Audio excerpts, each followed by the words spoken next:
One of the wonders of the modern economy is all the variety available. Think about shoes. Humans invented shoes tens of thousands of years ago. Over those thousands of years, the shoe hasn't changed much. Yet, despite how simple they are, the number of varieties of shoes is almost uncountable. There are so many that you could sit in an auditorium with hundreds of people and still be wearing a unique style of shoe. Humans like variety, and shoes aren't the only thing that come in many varieties. So too does everything from pencils and cookware to computers and cars. But an abundance of variety presents a paradox of choice.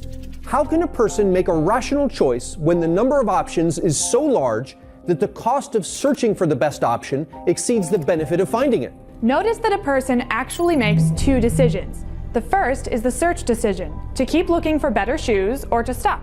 The second is the purchase decision. When done searching, which pair to buy. At some point, he will have looked at enough shoes that even though he knows there must be better ones out there, it just isn't rational to keep searching because he's already found a pair that is good enough. Humans do this all the time. We choose colleges without having researched all possible colleges. We choose life partners without having dated all available people. We buy houses and choose jobs without having looked at all possible houses or all possible job openings. We know that beyond some point, it is actually irrational to keep searching. How is it possible to make a rational purchase decision without seeing all the possible options? Humans have evolved low-cost shortcuts for increasing the odds of finding the better options. These shortcuts are called heuristics. When faced with more options than can be explored, heuristics help people distinguish the better options from the worse ones. For example, suppose you want to pick a college. There are thousands from which to choose, and each is unique in some important way. To really research all the important attributes of all the colleges would require years of work. Even if you bought a book that contained every detail of every college, these details are likely to have changed by the time you're finished reading. How is it possible to make a rational choice? One thing you could do is to ask people you know where they went to college. This is a heuristic. By asking other people what colleges they chose, you're setting these people up as proxies for yourself.